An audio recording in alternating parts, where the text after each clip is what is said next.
commercial real estate and residential real estate are the same license. I think that's bananas because it's so different. It was just full immersion. So what I said, even with my wife, I'll be very candid with everything. I said, okay, this is where the expensive homes are. I should physically be there. Well, I started so young that I had to overcompensate meaningfully with knowledge. I changed everything. I just left no stone unturned. We want to offer remarkable service. And by remarkable, I mean that literally. It's worth remarking about, where people say, wow, that was so special. I kind of feel like I have to tell someone about it. And millennials statistically are having kids later, and they're also statistically not buying, they're not doing the same type of home buying where they start with a condo and then get a little bit of a bigger home, then a little bit of a bigger home. They're renting, saving, and then buying a pretty nice home. Santa Barbara's home of the newlywed and nearly dead.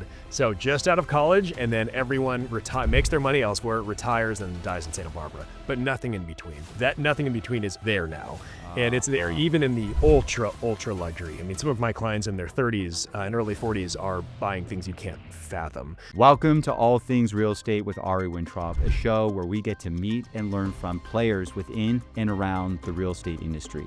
An industry that provides incredible opportunity for creativity, entrepreneurship, and wealth building.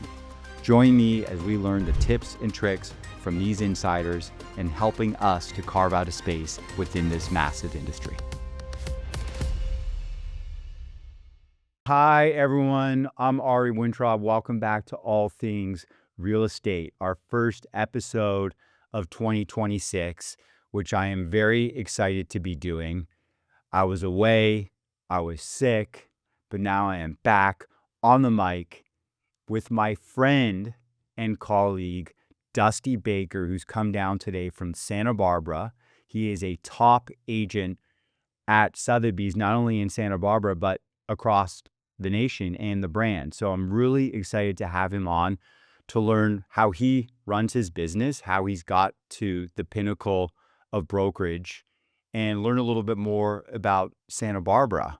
So before we jump in, I want to please ask you to take a moment, if you like the show, to share it with somebody, and then subscribe, click, follow, like, and without further ado, Dusty Baker. All right. Hey, thanks for having me. This is fun. Awesome, man. Thanks for coming down. Yeah. And I'm so glad you didn't have that bad of traffic today. Again, like I said, I think Friday mornings now don't have the traffic. So I left early, but it was just the simplest drive, and I had a great breakfast. So I love it. What is that drive now from LA, from Santa Barbara to LA? Hour and 25 minutes. Okay. Yeah. Yeah. It can be 3 days if you leave on a Friday night. Right. But no, it was absolutely seamless. It was amazing. Yeah. It's actually one of the reasons I love Santa Barbara is I love LA. You can come down in an hour or two. It's easy. You can come back. So I've always noticed that with you. We've seen each other in LA a handful of times, and that probably, helps your business as you come down here. You know the city, and you get to know brokers.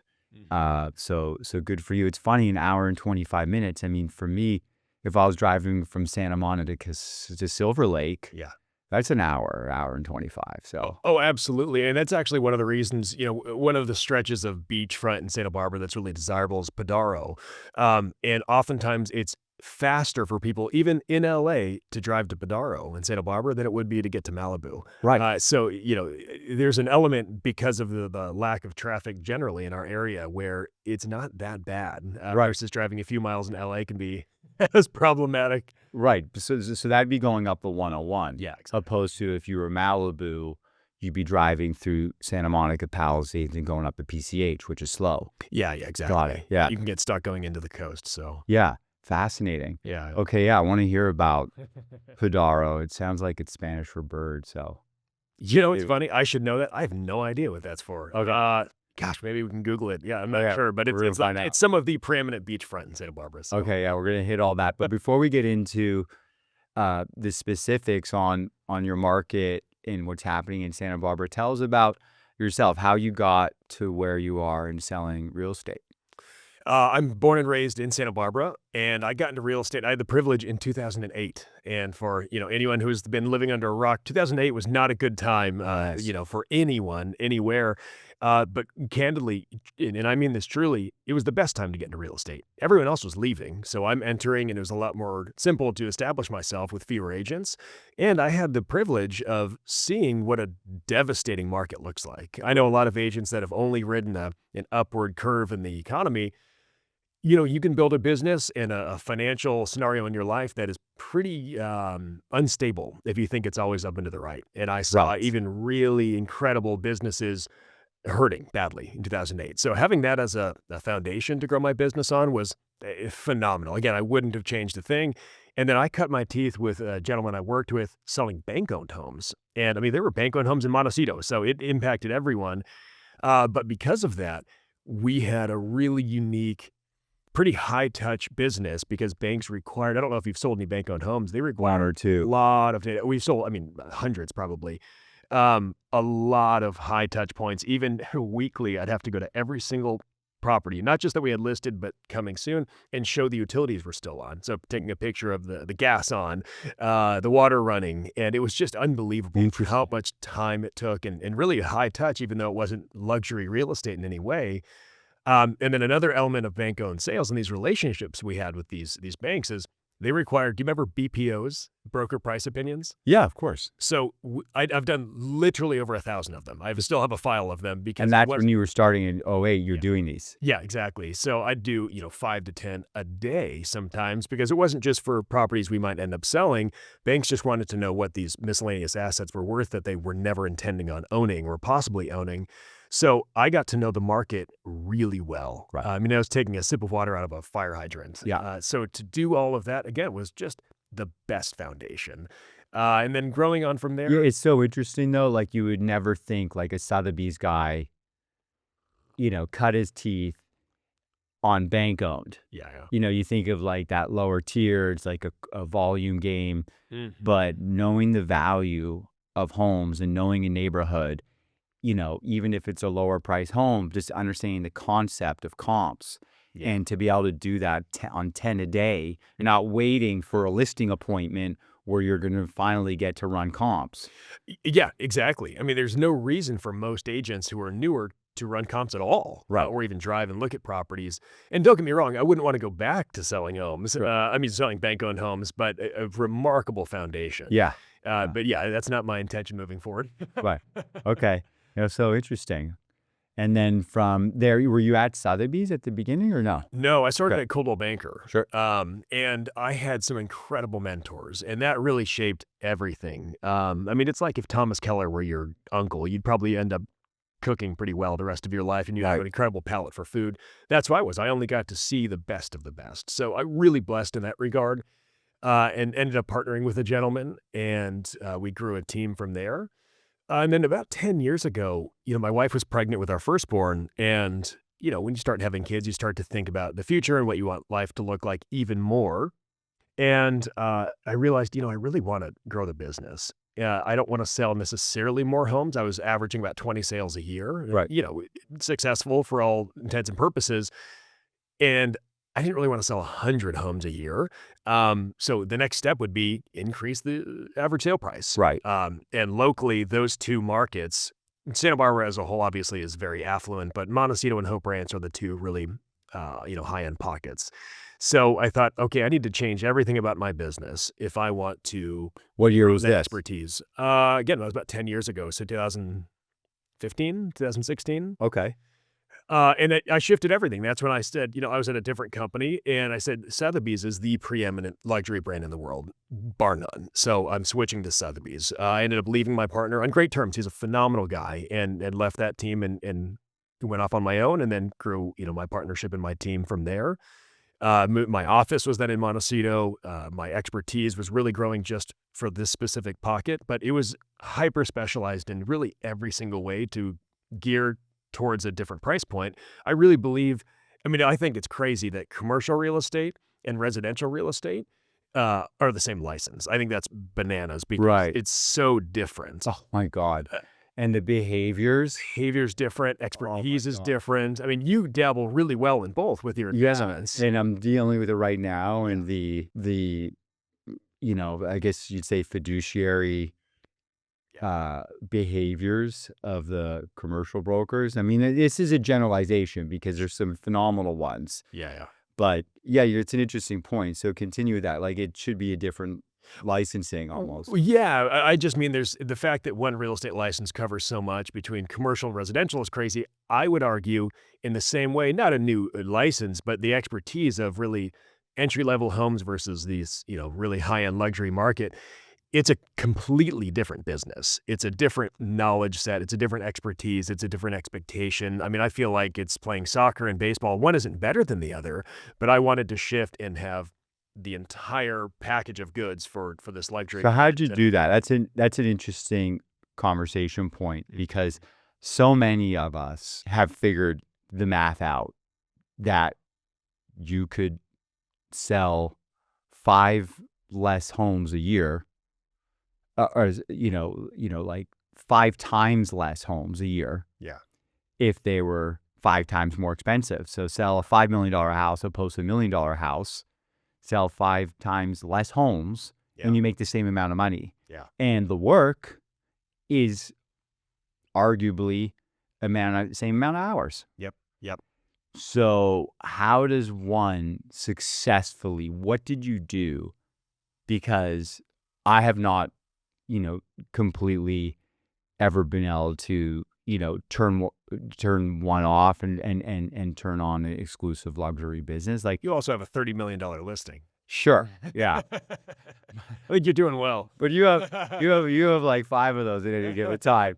But like how do you, and I know it's not like a complete, black and white and you just do go from one to the other, but what were some of those steps? Like one, you changed brokerage. Like what else were you doing, or the things that I'm sure you tried and then they didn't work, but like what were some of the differentiators?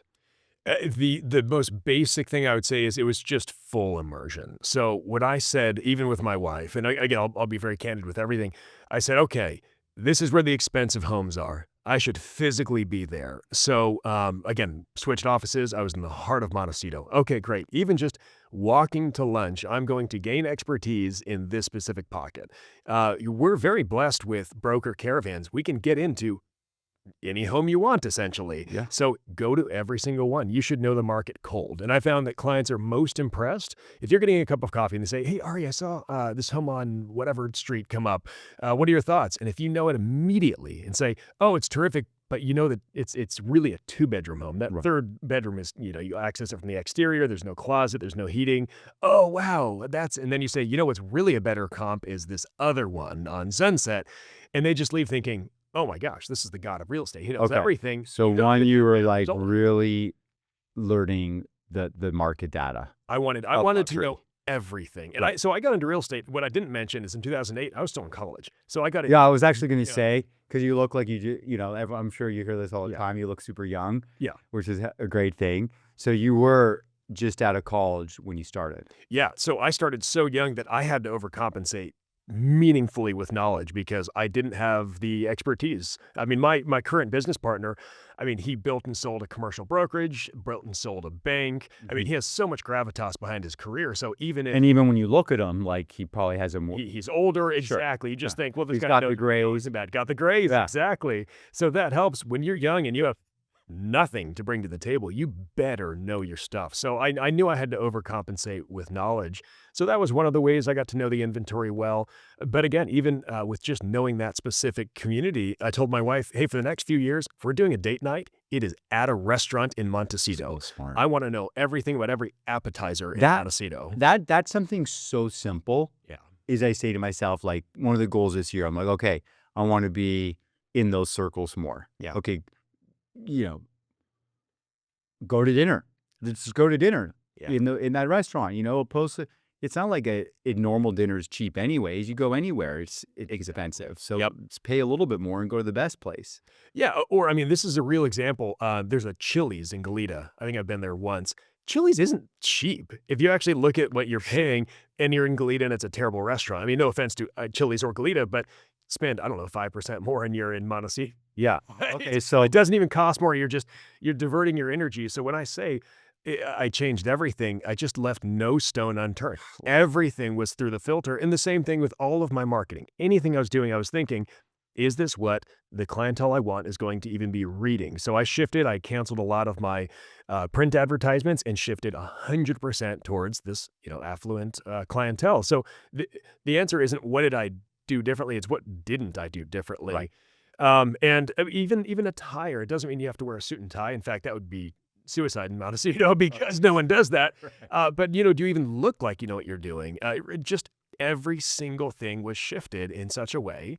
I will say, I think one of the reasons that the average agent doesn't want to pursue, the luxury realm or fails to do so is it's a massive risk and there's no clear path. There just isn't. If someone says this is your path to success, they're lying. Right. Do this is going to work. Right. And it takes a long time. And again, it's very expensive. I mean, not to be weird and give exact numbers, but I spend 7 figures in marketing. So it's not insignificant what we do to promote our listings and promote our team.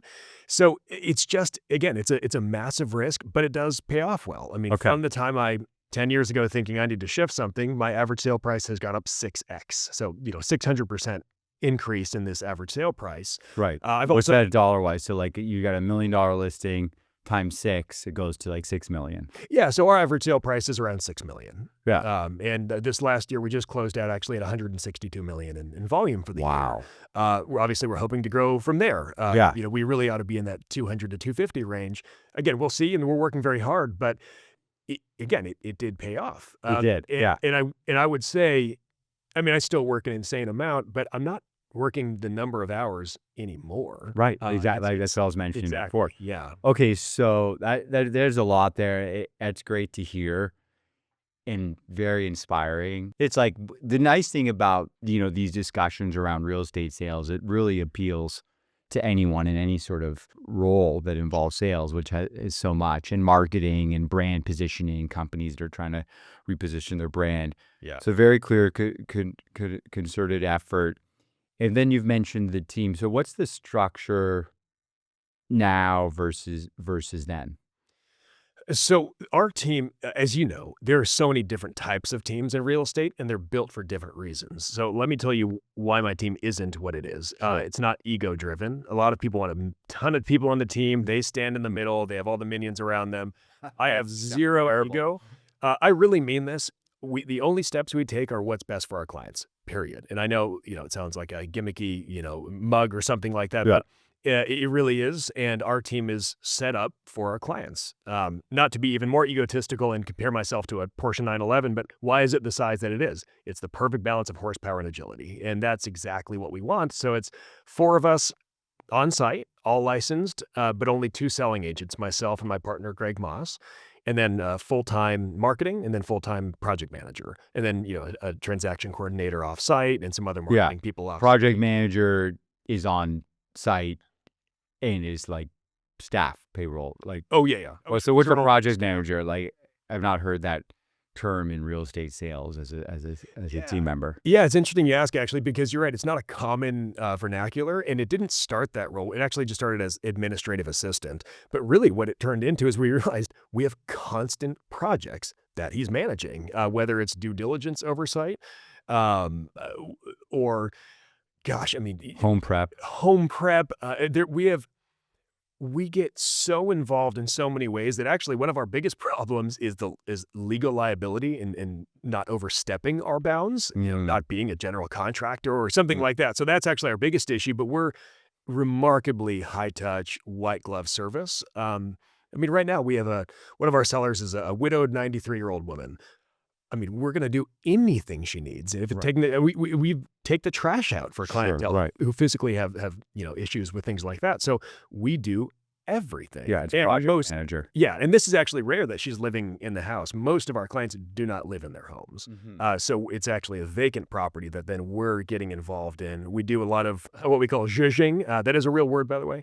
But it's taking staging and taking it even further. So, our marketing director, he has even a storage container, and I give him carte blanche, buy whatever you want. If it's coffee table books, candles, bowls, pillows, chairs, Swiffers, anything to take it to that next level. And he just has a remarkable eye. So anyway. And that's a marketing coordinator. That's marketing coordinator, but it's also, that's why the project manager role just morphed from this administrative assistant. Is he's managing projects more than anything else. But we're selling hard assets. We're selling homes. So we're constantly all over the place, meeting an HVAC guy or a showing or a broker open, or again, zhuzhing for staging before photography. So getting back to the size, I think we're big enough but small enough. We need the agility where clients can contact any of us anytime. Okay. But we need multiple people because we do have a lot of transactions happening at any given time. And getting back to what's best for the client,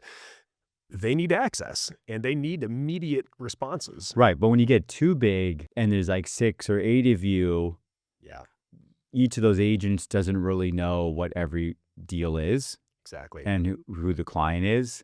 And where, so it does sound like a really good size. So it's 4 of you, you're all licensed, but only 2 of you are selling. Yeah, exactly. And what you mentioned in terms of you get to 6, 8, 10, 20 agents, I would argue, and again, it's not necessarily a bad thing. It really isn't. There are teams like that where every single client is treated very well and understands the scenario. However, there are teams where it really is just a brokerage within a brokerage, where there's no benefit to the client. It's a benefit to the lead agent who basically has sub-agents, and it's a brokerage within a brokerage. Yeah. That's not what I'm doing. It was realizing many heads are better than one. I'd like to think I'm pretty smart, but Greg offering his input is even smarter. And Greg's a really built guy, right? He's a big guy. Yeah. He's you have one team member that's like built. And he's also like on the board, like when it came to his meeting, he was. Oh, no, he's in the office. He's not on the team, though. That's a good friend of mine. Okay, fine. Okay. Yeah, Tyler. He's very built. No, that's not great. No, Tyler's a bodybuilder. Yeah. That's not who you're talking about. Okay. Yeah. So that's a cool structure. And where do you guys get the business? We do all of the typical things you'd imagine of pages on retainer and high-end magazines, digital marketing, social media, postcards. We do all the generic things. But again, when it comes to that higher level, early on, I thought, if I was a really wealthy, powerful person, I don't know if I'd be Googling who the best agent is. No. My guess is I would ask someone. Yes. So I began making connections with whether it's gatekeepers of other agents or CPAs or attorneys, or relatively well-connected people, or of course past clients that then speak about us. Again, this sounds cheesy, but I really mean it. We want to offer remarkable service, and by remarkable, I mean that literally. It's worth remarking about, where people say, "Wow, that was so special. I kind of feel like I have to tell someone about it," and those are the best clients to get, because it's that, not even the warm lead, it's a hot lead. And oftentimes it's just a group text and they say, "Hey, Joe, this is Dusty and Greg, they're the best." And they mean that. And then there's this element of trust. You have to earn and deserve the trust. And the trust has to be your ethical trust and your competence, because you can't just be a really nice guy. You have to be really competent as well. Yeah. If they trust that, and that's what we're desiring to earn, everything goes better. Yeah. I mean, if your clients just say, "Here, carte blanche, do whatever you want to do," that the end result is better. Right. But it's only because you're very good and you're very trustworthy. So we try and create this trust. How do you do that? What are like specifics? Because that is the best way to grow business, with referrals and someone just texting and introducing you. And there's a lot of instances in a real estate transaction where it can backfire no matter what you do. You can't win. Yeah. But what are like some of the memorable moments or things that you see your clients responding to that you guys are consistently providing or in ways to stand out and win the referral business? Yeah. The one part, and it's a briefer answer, but the competence, again, I just want to show them consistently that we really know what we're talking about. So that's something where every single scenario, we want to show we're the best when it comes to knowing what to do, and the continued education for that. A big part of that is pricing. Well, pricing, and also everything is so recent. If you were the top agent in the galaxy in 2006, that's phenomenal. If you haven't been doing anything since then, That's irrelevant information. Or even like 2021. Or 2021, really anything, but to show how, active you are right now. It's a combination of past experience plus what's relevant right now. So that's an element of it. In terms of trust of our integrity, it's a million little decisions. And I've always thought of, it helps being born and raised in Santa Barbara, where there's no fly-by-night business. I guarantee if I do a transaction with someone, I will run into them at some point with my kids. Now, do I want that to be an awkward exchange? Right. Or where they can say, hey, your father's a good man. Yeah. So you have to have a good reputation in Santa Barbara, at least if you want to stick around. Right. And again, and that sort of leads Santa Barbara. That sort of leads your everyday. You're aware of the fact that like it's not a one-off. It's not a one-off. It's a long, long, long game. And sometimes it's very expensive because I either talk myself out of business or I end up paying for something that maybe I shouldn't have paid for, or whatever it may be. Or you talk them out of an offer. Yeah. And we do that all the time as well. But, even selfishly, even without ethics, of course, which I have, if someone's unhappy in their home, that doesn't bode well for you. Every single morning, they wake up in a home they hate. They leave a home they hate. They come home to a home they hate, and they're thinking Ari every step of the way. That's just not helpful. Yeah. I'd rather just no deal happens. So again, it's a million little decisions where they just see, okay, Dusty is looking at me as a human and my family. He's not seeing just a commission. And that would devastate me. If someone actually said, I feel like you just see dollar signs in me. I mean, I've failed dramatically at that point. So I can't really point to one circumstance, but I really care about these individuals in the same way I'd want someone to care about me. And the way I do my personal life is I do a lot of vetting up front, and then I just turn over the keys. So a good example, I had a classic car. I ended up selling it. I had two mechanics I trusted fully in What town. car? A Mercedes 190 SL. Oh, what year? 1960. Oh, that sounds nice. It was fun. It was really fun. Okay. Those aren't the Goldwing doors, no. No. So it's like the little brother to that. The Goldwings are like $3 million. Sure. So I think I'm in that category. I'm not. Yeah. But it looks just like it. It's the kind of slower, heavier version. Okay. But I have two mechanics, which again is pretty rare to find, where I just told them, do whatever you want. Call me when the number of digits increases in the amount that you're doing, but I trust them fully. And I know that I'm getting better service. And again, there's better agility, more efficiency. Same with my financial advisor. Someone asked me the other day, well, how often do you talk to him? And what does he talk strategy? What does he do? And I was like, I have no idea. Like, I don't know. I trust him, and again, that trust had to be built. So and you want that with your clients. Yeah, absolutely. Because I know that they're in better hands by doing that. Right. And also what a great piece of life. If you have that peace of mind where you're going to bed, and even if you think, gosh, something, we sold for way less than I anticipated, I'd love for them to think, wow, but I'm so thrilled because I know I would have sold for even less if Dusty weren't involved. Yeah. So whatever the scenario is the best scenario because I'm in the best hands. I love it. Like that's going to sleep at night knowing you're in good hands and someone isn't taking advantage of you. That's a wonderful luxury. It reminds me of, and if you haven't read it, and though it might be a bit, well, the great books, they never really truly, the concepts of them they don't go out of style, even though the book might be from like the 80s.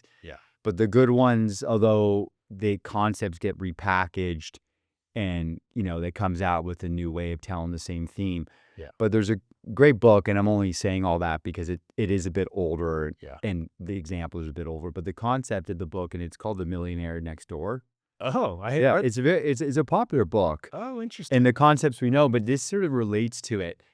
It's this idea that, well, there's the few ideas. I mean, the main premise is that the millionaire next door is like the plumber who wears the same coveralls to work, has like a fleet of company vehicles, eats lunch out of a lunchbox. And he's just like socking away money. Yeah. Unfortunately, like the lawyers and the professionals, the accountants, the realtors, we have to keep up all these pretenses, like where you eat, where you live, how you dress, and we're spending a lot to make it. Yeah. Anyways, that's the concept. But and they say that's like the real, and this is, again, maybe it's changed and now millionaires are like minted overnight if they have like an AI company. Yeah, that's the exception. Right. Yeah. But one of the ideas in the book is if you're spending every hour of your lunch break for 6 months of the year, reading up about a car you're going to buy, that's a waste of time. If you were to spend half a year at lunch, an hour, looking at investment opportunities that you could, get a return on that money, that's well spent. But people, will spend too much time researching something that's insignificant. And that's the long story coming back to like the wealth advisor. Like we're better off like spending time that we can earn money at. Like lead the professional to decide where to park your money. And same with our clients that are hiring us. Let us worry about, how we're going to present your home. That's why you hired us. Oh, I think it's crazy. People that do their own taxes. I'm like, even if I knew how, which I don't. Right. Why would you spend your time doing that? For sure. Clearly, I want to go out and spend time making the money. My accountant, great. Go for it. Where do I sign? So it's funny you say about the time, lunch break looking at cars. Sinoj, Stephen. Yeah. Legal counsel at Sotheby's. Yeah, I don't know him too well. Oh, Sinoj is the best. I know, but that's a good thing. Oh, yeah, well, yeah, exactly. No, I know him on a friendly way. Yeah, unfortunately. No, he's a great guy, and he's in the company forever. Oh, yeah, and he's just the greatest guy. We were, I happened to sit next to him at a dinner in New York a few weeks ago. And that means you were... Yeah, that was good. That you were at that dinner. Yeah. Congrats. Top 100 dinner. Yeah, it was good. It's amazing, man. Huge. Yeah, it was a long flight for a meal, but it was worth it. No, it's good. One of my must have been my most rewarding, fulfilling meals to be out of your. It's good. Yeah. No, I'm again very happy, very blessed to be there. And it's fun sitting next to Sinoj. He's just a great guy. And he said, "You know what, Dusty? I was thinking of you. There's a podcast called Acquired. Have you heard of it?" No. Oh, you're welcome. Okay. And I'm passing it on from Sinoj. And I said, it's these guys that do these long format podcasts, 4 to 6 hours each. Whoa. And they do a deep dive into companies and brands. So he said, I think you'd enjoy, there's so many good ones, but Visa is incredible. Visa. Rolex is incredible. Oh, wow. Porsche is incredible. So all these different ones he's recommending. Anyway, the reason I bring this up is it's only been, let me think. I was there, when was I there? In November? So it's been 2 months. I've listened to probably 100 hours of Acquired podcasts. Whoa. And I'm a busy guy, and I've got kids. I have so much going on. You have more time than you think. When it's in the car, I can listen to a podcast. So I can listen to punk metal. You could have done one episode today. Yeah. Exactly. And I feel like I've gotten my MBA listening to these guys. Right. I've just finished Coca-Cola, which is an incredible story, by the way. But people have so much more time than they think, but they fill it with stupid stuff. Yeah. If I'm doing dishes and, my wife is doing something else and I have nothing else to do, I'll throw in the podcast, listen to Acquired. So anyway, check out Acquired. Yeah. Love it. What are some of the takeaways from it that stand out of those brands or those episodes you listen to? Is there a common theme? Not necessarily a common theme, but a lot of great takeaways. Even when I was mentioning earlier how it's kind of a long game, that's most successful companies are looking in the long game. So like JP Morgan, for example, their whole, process is there's going to be over the next 30 or 40 or 50 years, wars, depressions, you name it's going to get thrown at us. So do we have a financial institution that can withstand that, I should say. So they're more conservative. And there are years that their competitors are outperforming, and then their competitors go bankrupt and JP Morgan buys them. Right, because it's cyclical. So they're going to go ups, downs, 6 years, and over 15 years, they'll win. Yeah, so Jamie Dimon, his whole thing is, what do you think? It's always going to be up and to the right for the next 50 years? That's the way you're setting up your risk portfolio. So that was some of it, just looking at the long game. Okay. And then even the most recent one on Coca-Cola, they set up a business where it was what they call the worst and the best business decision they've ever made. It was a partnership, basically allowing bottlers to distribute.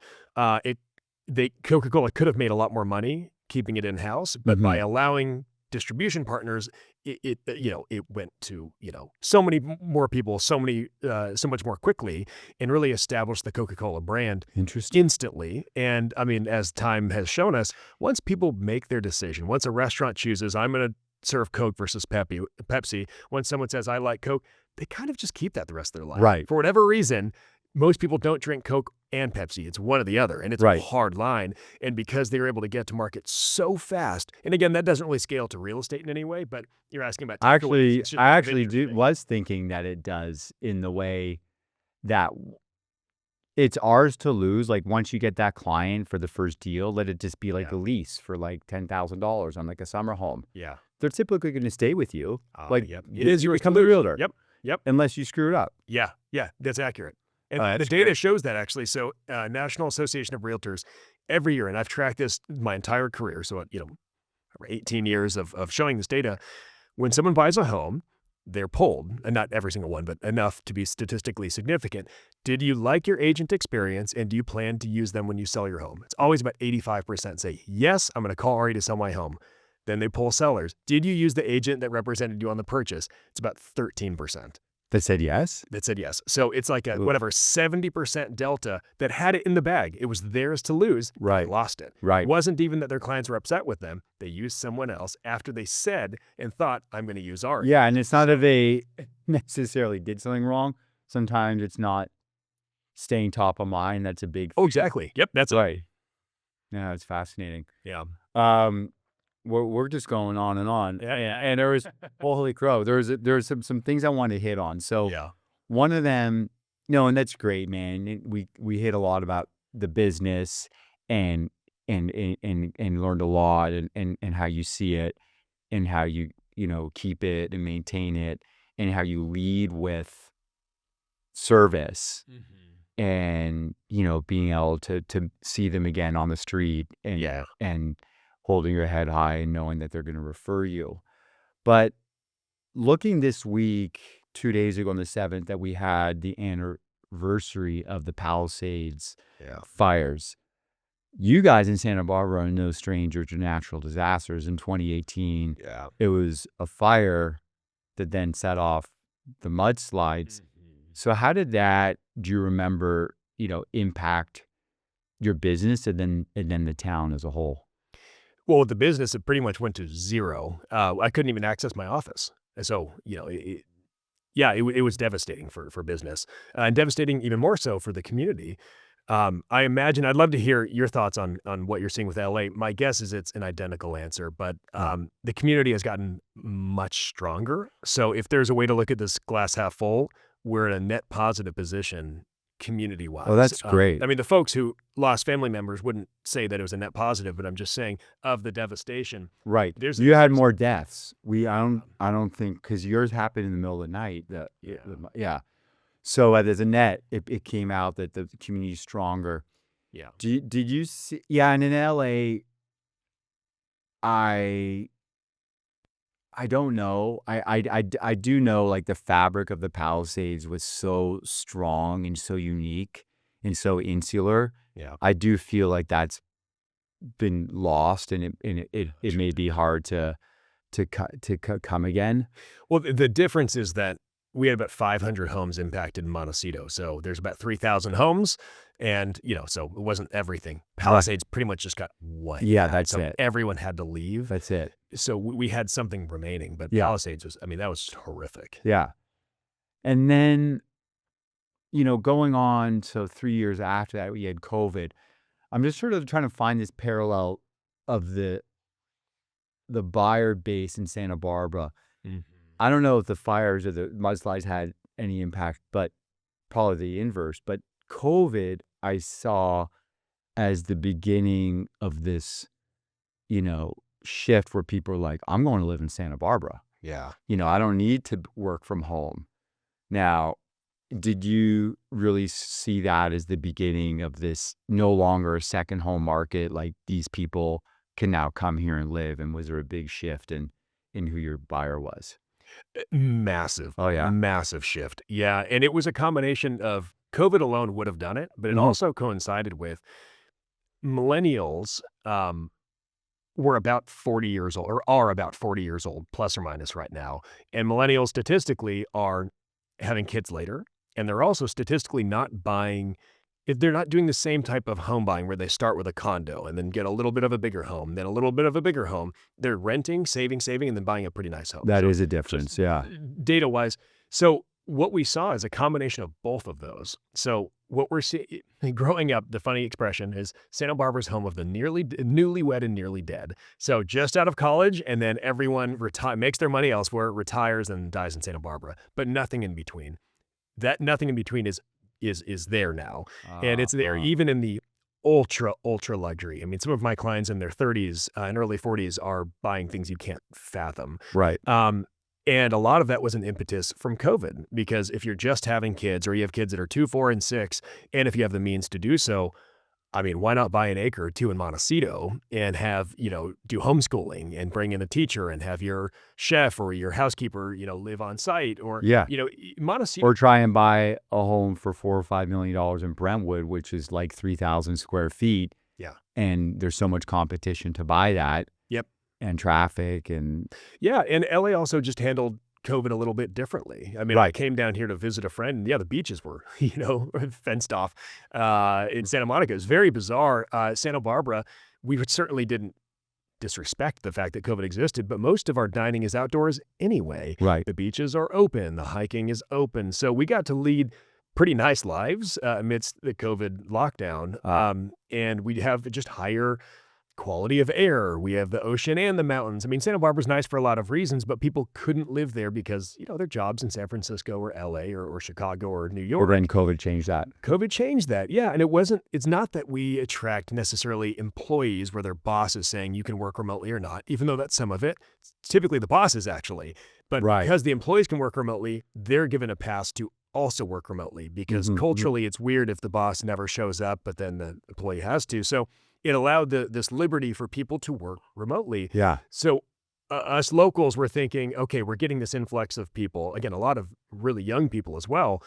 Will they stick around, or is Santa Barbara going to be too sleepy? They're used to the buzz of San Francisco or downtown LA. And the answer is yes, they stuck around. And not only that, their friends and family are following. Right. So it has not been a mass exodus. It's been completely the opposite. It's them actually. A lot of our clients buy their neighbors, and then their friends and family are coming as well. So it's been a night and day difference. And one of the ways you can see it in the really practical fashion is growing up. I don't think I ever made a reservation my entire life. Interesting. You didn't have to. Right. Now you need reservations. Yeah. So, some, I think Santa Barbara purists don't love it. Right. But at the end of the day, again, Montecito is 3,000 homes. Statistically, and it's hard to run this stat, it's based off of really mailing addresses. How many people are using that home as a primary residence? Right. So at any given time, so few people were using it that, even though there's all these homes, you could always get into a restaurant. Now more people are using their home as primary residence than in the past. That's the shift. How hard it is to get a reservation. Yeah. You mentioned the lure with the mountains and the ocean. I had a client who I showed some houses in Montecito to before I knew I needed to call you in. But one of the things one of the realtors mentioned to me is that in Santa Barbara, in Montecito, it was more desirable to have a mountain view than an ocean view, where it's the inverse in LA. We pay big bucks for a big ocean view. Is that true? And explain that. Yeah, I wouldn't say that it's more desirable. Okay. It's not more expensive for a mountain view, but there are more people that are okay facing the mountains than just seeing the blue. And it's for a few reasons. One is that ocean views, you can get an ocean view in a lot of places around the world. If you just want to see blue, that exists in a lot of places. Right. And in Santa Barbara, you can get some big ocean views. Oh, yeah. There's a lot of ways to get ocean views in Santa Barbara. The mountains, though, are really beautiful. And what's neat about mountains is that the view changes throughout the day. Morning light is meaningfully different than evening light. There's just a character to a mountain view. It's just special. It really is. Again, ocean views are very desirable. Don't get me wrong. But there are a lot of people that say, in fact, I just had a really, really substantial sale recently, and the buyer explicitly said, I don't care about the blue. If it's there, that's fine. I want an enormous panoramic mountain view. And that was his entire driver. In Montecito? In Montecito, yeah. Right. So is it more, congrats on the sale. Oh, is it more of a Montecito phenomenon than anywhere else in the county? No, not necessarily. So the way our topography is in Santa Barbara, if you're watching, then you can see this, but if not, you just have to listen. It gently rises away from the ocean. Right. So if you want a bigger view, you got to get further away from the ocean. There are places that it more steeply rises, and then it actually will go down and then back up again. Right. So there's like the Riviera, for example.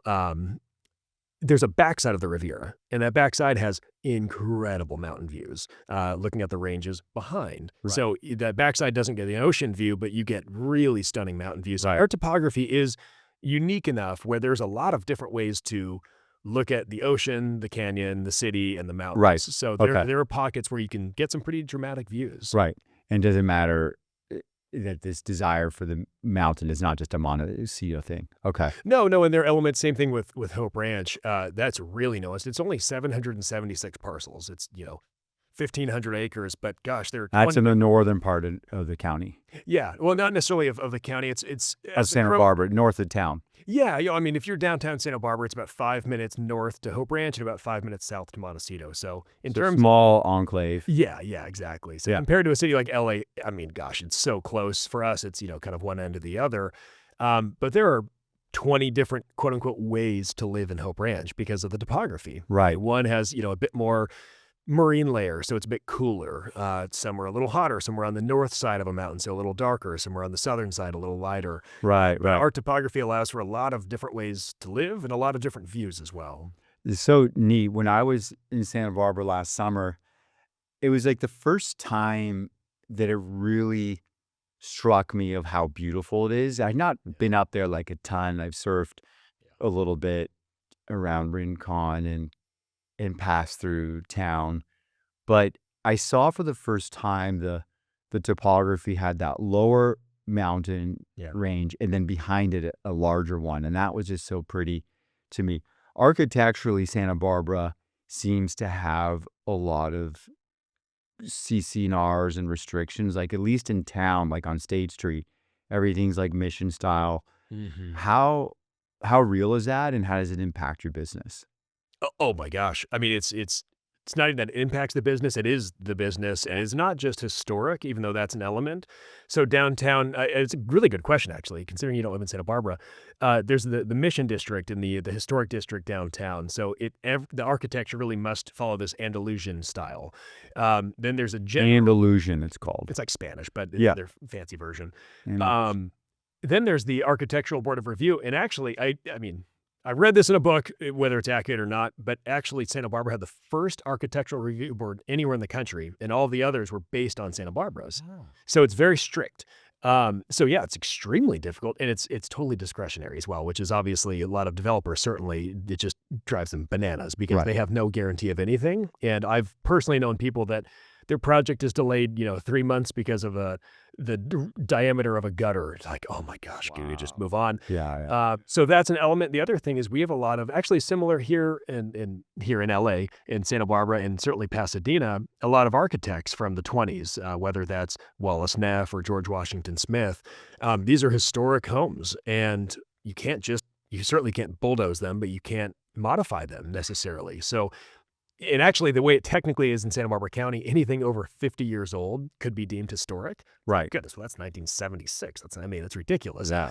So almost everything is historic at that point. So we do get historians involved. There is the HLC, the Historical Landmark Committee. You really want to be wise about which architect you work with. If you did buy a George Washington Smith, it'd behoove you to work with a guy named Mark Appleton, who literally actually wrote multiple books on George Washington Smith. So the Architectural Review Board knows that Mark would never bastardize a G.W. Smith. And there's all these games to play. Right. But and that goes even in terms of, state-imposed ADU laws. I mean, there are certain nuances within historic districts in downtown that can impact the size and location of ADUs, and you name it. That's what I mean is there's so much, a real estate purchase is so important, and a sale is so important. You have to be remarkably well-versed.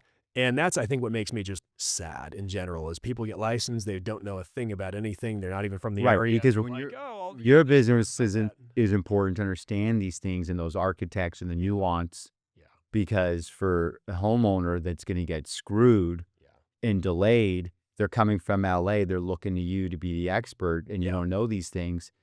But then it also must impact like the supply, and because you can't build it so easily. Oh, so the listings are more coveted and the inventory is more constrained because of it. So it probably helps maintain pricing. Oh, undoubtedly. So, I know that obviously you are big with, multifamily investments, and you have syndicated funds, and you do really well with that. So in that world, it's it's difficult investing in Santa Barbara. And I'll explain why. You'll look at cap rates and say, what in the world? Why would anyone ever do that? There's no return whatsoever. Right. And that's because a lot of affluent people, whether it's in Santa Barbara or outside, but particularly in Santa Barbara, they're just parking money. Right. Because it's so safe. Right. There's almost no scenario that your money goes down in Right. Santa Barbara because of the constrained Exactly. supply. Right. So it's more of an appreciation play. It's certainly Yeah. not a cash flow play. If anything, you're negative Right. meaningfully. Right. But it is a very safe place to invest because there's restrictions on building. But even if there weren't, you have the ocean and the mountains. I mean, you just have topographical restrictions. Right. Right. So, my forecast, that you didn't even ask this, but I'm going to, keep talking, Please. is California is requiring all this new housing. And I'm sure you're seeing it in LA, but we have to build, thousands and thousands of units per state law. Do you think that they're going to be on an acre each with custom architecture and high-end finishes and beautifully done? Or will it be a tract with, 50 units per acre? Hopefully a tract with 50. Yeah, well, it will be. I mean, there's not enough land for it to be another nice community. So Right. Not in every single area, but, the right thoughtful, urbanization is necessary. Oh, totally. And I'm not Yeah. against it. I'm just saying in general, that's the only new construction happening. So I think that some of the entry-level price points could get diluted in value when all of these units start going for sale. I even have a friend, and he's developing 1,000 units on his parcel in the next few years. I mean, gosh, if we had 1,000 homes for sale right now in Santa Barbara in that portion, that would impact the entry sale price, that $2 million and under range. Mm-hmm.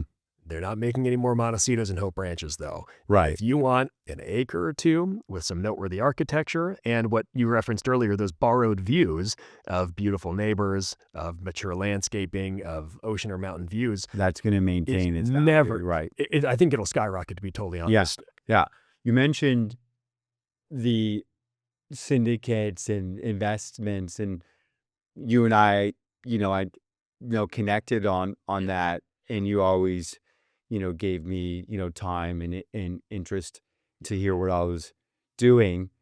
So what have you gotten into? Because I think last time we spoke on it, you were placing an investment, and so how's that worked out?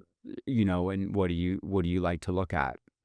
Yeah, I did invest recently, just as a limited partner. Great. And that was a hotel and a restaurant just no way. outside of town. Yeah. Really? That's so cool. And what's so How'd you get turned on to that? and that's what I was going to say is you have to really trust someone who's doing it. And it's some people I know that, again, I trust their integrity and their competence. This is not their first rodeo, Right. especially with food and beverage, that you get better know what you're doing. And So it's ground up or no, they remodeled and then bought the neighbor, took that over, added to the hotel, and then added a restaurant. But it's one of wasn't a hotel before at all. half of it was. Half of it was, but then they absorbed the other the neighbors, converted that, and how long's the project? Like, is it open yet? Oh yeah, it remained open. So that's the other thing is there's so many. So it's an existing, and then they're adding on to it and repositioning it. Yeah, but never had to close the door. So there's always it was always Right. covering itself. That's huge. Yeah, exactly. So I mean that's typically a far more risky investment. But because of hotel. people involved, Mhm. especially with food and beverage, you better have a great track record, and they do. So that's been something I That's so wasn't cool. necessarily. And then it's also kind of something that you can enjoy Yeah. and go around and be like, hey, I'm part owner, and hang out, That's bring your fun. clients. Yeah, I actually haven't even stayed there yet. I need to. Yeah, and then, but also Santa Barbara is probably really good for hotel in general. Oh yeah. And again, this one is slightly outside of Santa Barbara. But in general, what I like to That's look great. at, I mean, and so you're passive on that, yeah, and you knew these guys, maybe they were clients or clients and friends. Yeah. fantastic. Yeah, how long ago did you do that? That was just a year ago. So that's something that, again, I'd known about the project. I mean, like you, I imagine, you know about all of the investments going on. You know about all of the syndications that are running. And some were, I would say most fall in the category of not bad investments, but, fine. Like, Yeah. You're not losing money per se, but is it the most efficient place to park your money? Some of them that you've sent me, I mean, you've identified some phenomenal opportunities. Yeah, they're value adds, Yeah, so they have a chance to get really good returns. Yeah. There's a bit of a waiting period for that to begin happening. So with yours a year in, is it already paying dividends, or does it take a little while? They haven't started Yeah. distributions yet. It'll be actually, I'm told, Q1 of this year. A year in. Huh? Just a year. That's not bad. Yeah. Well, for me, there was other rounds, I think 2 years ago or something. Yeah. So they've been sitting a little longer. But Good. again, it comes back to that trust. I really trust, but they're doing, and also there's trust, and then there's the structure of the deal. I like when people are incentivized properly. I know of, I don't know how yours work. I can't recall. Again, I've looked at yours, but I can't remember. Some are set up in a way where, the general partner kind of wins no matter what, even at the expense of everyone else.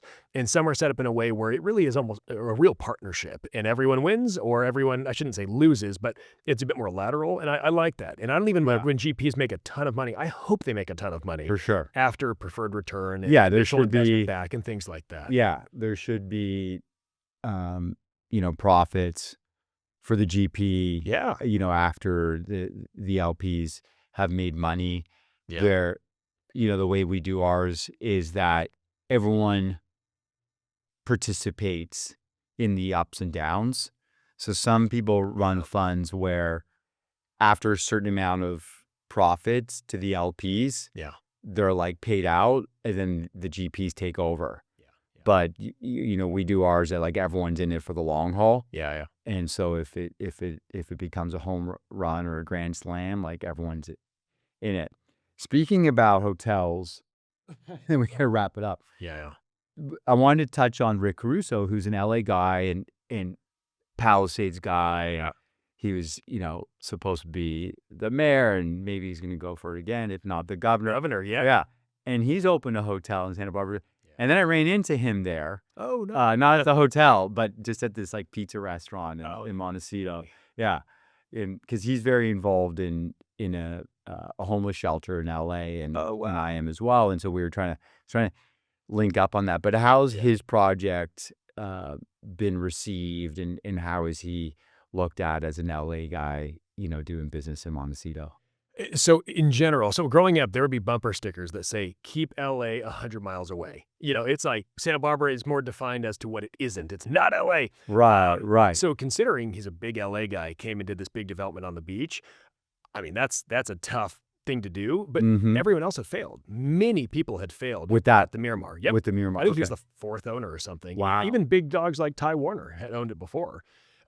So personally, I love it. I think it's a massive, massive net positive. I honestly love everything about the Rosewood. So that's the easy answer. You like the hotel? Yeah, I've not been. Okay. Oh, really? Yeah. Oh, it's great. So it's even somewhere where locals go. So Right. you should go. Usually, if I'm on like a date night with my wife, if we have extra time before babysitters, all that, I'll get a nightcap at the Manor Bar. Yeah. Oh, the Manor Bar is fantastic. I mean, everything he does in LA, So good. he does it so well. Yeah.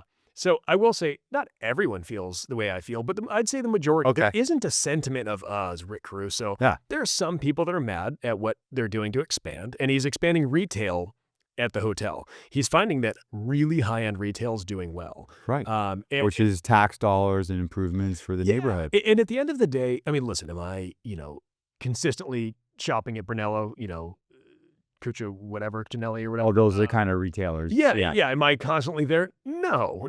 Am I, am I buying stuff for my wife at Chanel all the time? Absolutely not. It's nice to have, though, because Santa Barbara has no retail. Right. In This fact, is the first of it.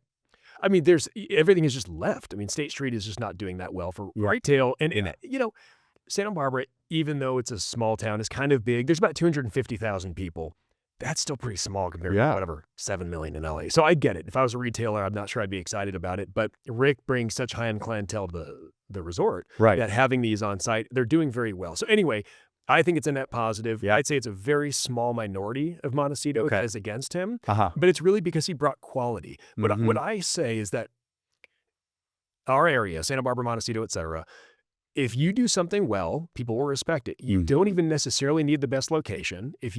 Even if it's a saturated market, like, hey, I'm going to open a Mexican restaurant, it's like, oh, great, along with the 10,000 others. Yeah. If it's good, people will go. Right. Even if it's a bad location, if you're just doing something quality, it will attract people. And he obviously has A+ location as well, but he knocked it out of the park. I think the Rosewood's phenomenal.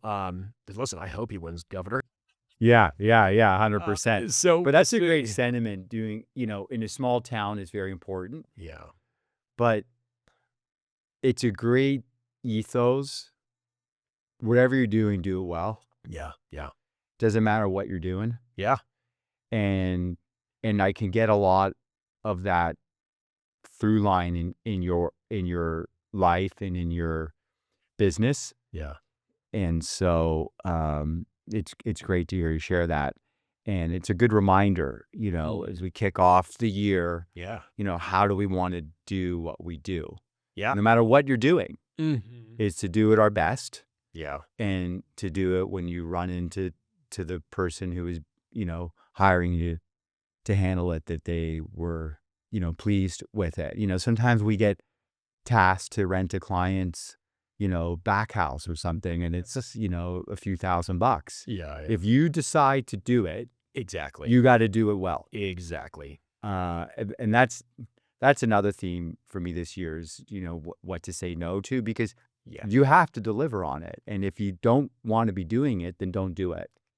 That's so wise. That's a wonderful thing that more people need to hear. Yeah. Well, I need to hear it. So, okay. As we wrap it up, I got these 4 questions that I like to ask every guest. And the first one is, where do you want to be 3 years from now?